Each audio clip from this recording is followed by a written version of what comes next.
The Old Benevolent Society was an organization that began after the Civil War ended.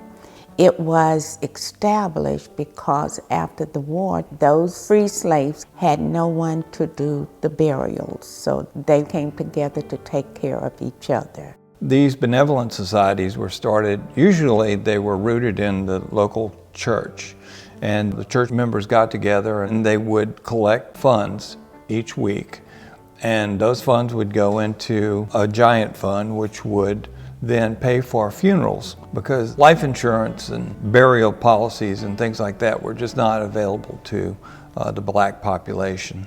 When someone knew that they needed help, whether they were sick, whether they were in need of food, whether they need medical care, whatever they needed, they were there for each other. So it alleviated a lot of the expenses and the hardships that families would have endured if it had not been for the Old Benevolent Society.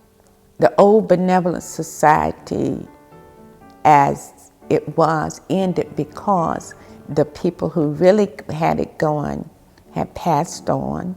And as workers united and as jobs became more plentiful, and the African American workforce here got their own life insurance, and families and the communities started to spread out and move away, and less people belonged to the Benevolent Society. The Old Benevolent Society building stayed in operation as a housing for other organizations. Eastern Stars had their meetings there and activities. The Masons had their meetings there. The building ceased to be used in December 2016 because we realized then that there was a little movement in the flooring. And that was really what was behind the formation of this restoration committee. There's a sense of urgency. The immediate task is to stabilize it and then to also program it to commemorate its history, take it into the future, educate people. We want that to be a museum. We are looking for it to have other activities there, to be very, very active during Black History Month and during the pilgrimage.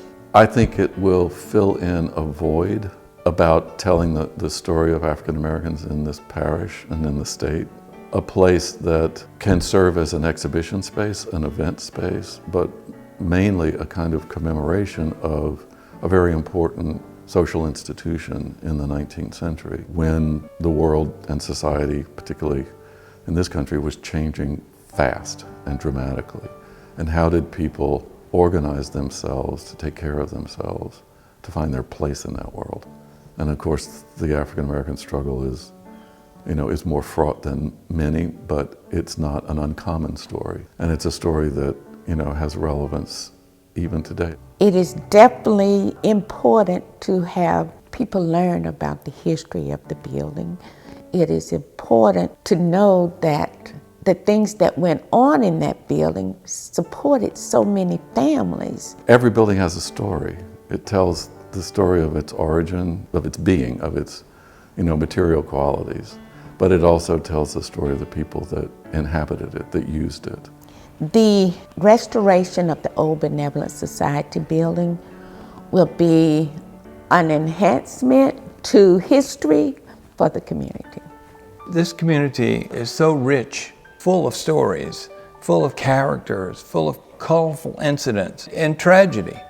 And I think a building like this proves that we're interested in saving the entire history, that we want everything we can to remain, to tell us who we are, where we're going, and what this community is going to be.